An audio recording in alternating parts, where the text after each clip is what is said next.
Hello, ladies and gentlemen. I hope you're having a great and wonderful day. And we have here that the amazing guilty verdict for Trump is looking to be a huge backfire, as people are seeing the insanity of it all. And this is what we told the Democrats, right? This is what we told the far leftists, the dictators, the fascists, is that if you guys do this, it's only going to make Trump more powerful than ever before, and it is. And what we're seeing here is endorsements from not only Joe Rogan, but what we have here from one of the MMA fighters, Kevin Holland. It's just not going well for them. And what we have here from the very beginning, we'll start from here, is that GOP senator aims to block floor action over Trump conviction. 8 Republican senators are vowing to vote against any spending bills, judicial nominees, or over their Democratic legislation brought to the floor in protest of former President Trump's conviction on 34 on felony charges. Why it matters. It's unlikely to be enough to fully block action in the Democrat-controlled chamber, but it could slow things down, and shows how Republicans are tracking to hit back at Democrats over the jury's Thursday decision. Nearly every Republican member of Congress has criticized the verdict, and Trump's allies have been livid and plotting retaliation. It also comes as Trump's backers already have been urging Republicans to delay this year's government funding to fight to 2025. Driving the news. Strongly worded statements are not enough. Sean Mike Lee, our Utah, who led the effort, tweeted, "Those who turn our judicial system into a political cudgel must be held accountable." He was joined by 2 Trump defeat contenders, Senator J.D. Vance and Senator Marco Rubio, as well as Rick Scott, who recently announced a bid for GOP leader. Senators Tommy Tuberville, Eric Schmidt, Marsha Blackburn, and Roger Marshall also joined. Lee plans to keep the letter open for a foreseeable future and is calling on more senators to join their pledge of non-cooperation. The bottom line, Republicans are wasting no time turning Trump's conviction into a political ammo.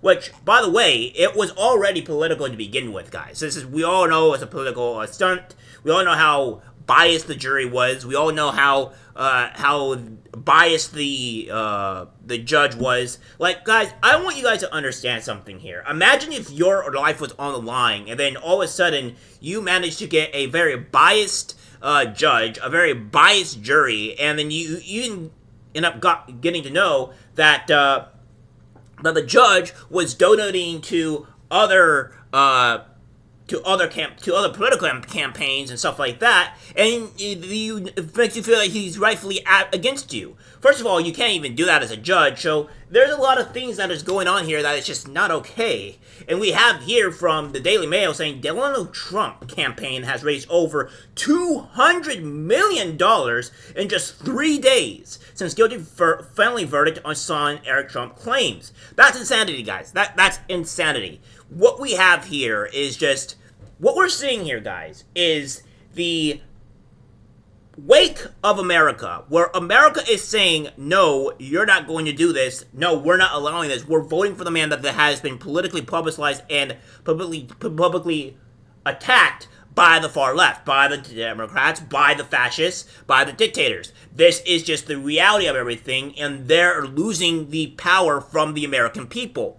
And let this be kind of a warning to you all, because I think this is an assumption, but I think what would happen now is that if the so-called Democrats put him in jail, which would boost him even more, or if they would, if Joe Biden somehow wins the election, which doesn't even seem possible at this point, besides, obviously, cheating, then it comes to the mind that maybe you might have an actual fight with the people. You might actually do a civil war because you people are insane. And there's going to be more about that with the whole Maxine Waters thing, but one video at a time, my friends.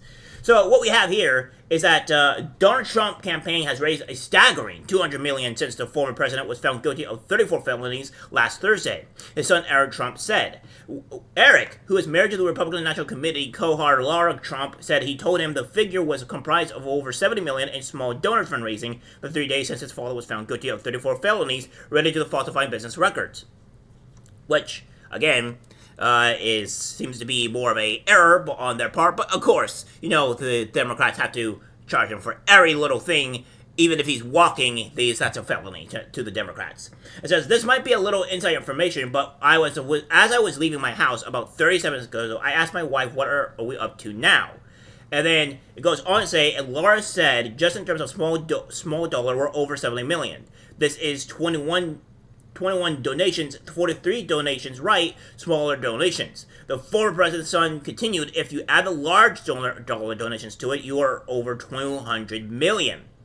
And by the way, Maria, 30% of those people have never been seen before by a political party. The numbers that Eric Trump cited appear to show that the support is not just coming from Republican voters. The free flow of fundraising to the campaign indicates a groundswell of aid for the former president after his historic trial. I mean, these are Americans who are angry, and they're coming out of the woodwork, and they want to support a guy that just believes he's getting bamboozled by a system. On Friday, Eric Trump posted on his social media that the campaign had received 52.8 million donations in the 24 hours since the hush money trial verdict was delivered. A little over a day later, he has ballooned to over 200 million, largely from the help of a single major donation. It says Israeli-American Miriam Eldison, the wife of the late casino magnate Sheldon Eldison, has reported pledged $100 million to the Trump campaign in the days since his criminal conviction, according to Forward Jewish outlet. She and her late husband gave over $200 million to Republican caucus causes, my apologies, in 2020, and appears poised to dole out the dough again for 2024. Her fortune is estimated to be $30 billion in total. She's the latest of a number of billionaires that have pledged to help the former president regain his grasp on power. So, again, it seems that this is just a major FU to Joe Biden. Right, guys? This is a major FU, and this is what we're seeing here. Now, it would have been more impressive if it was, what we would say, if it was actually from people going about this, right? If the people actually raised $200 million. But it seems like she's the one that gave him $200 million. But that's still insane, because this is not something that we have. This is just showing that the people here are angry. Everybody across the globe are just angry about it. And we have this here from Benny Johnson saying that UFC fighter Kevin Holland instantly runs to Trump after being declared the winner.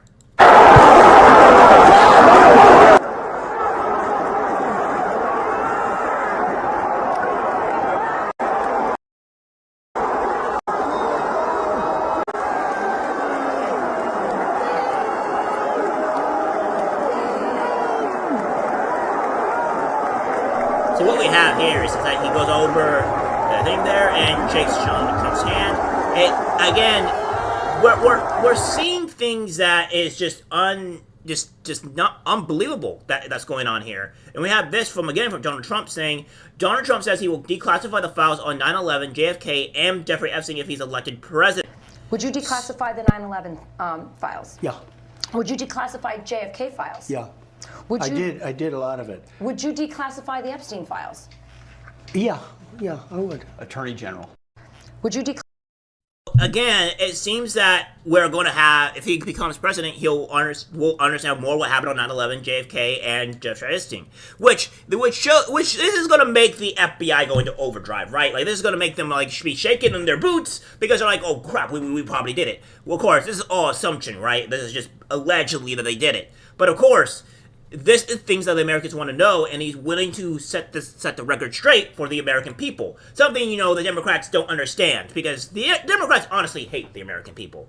We have this from Colin Rugg saying, Donald Trump has amassed over 1.1 million followers on TikTok in just 10 hours after he announced in the UFC 302 that he was joining the app. For comparison, the Biden campaign has been on the app for months and only has 335K followers.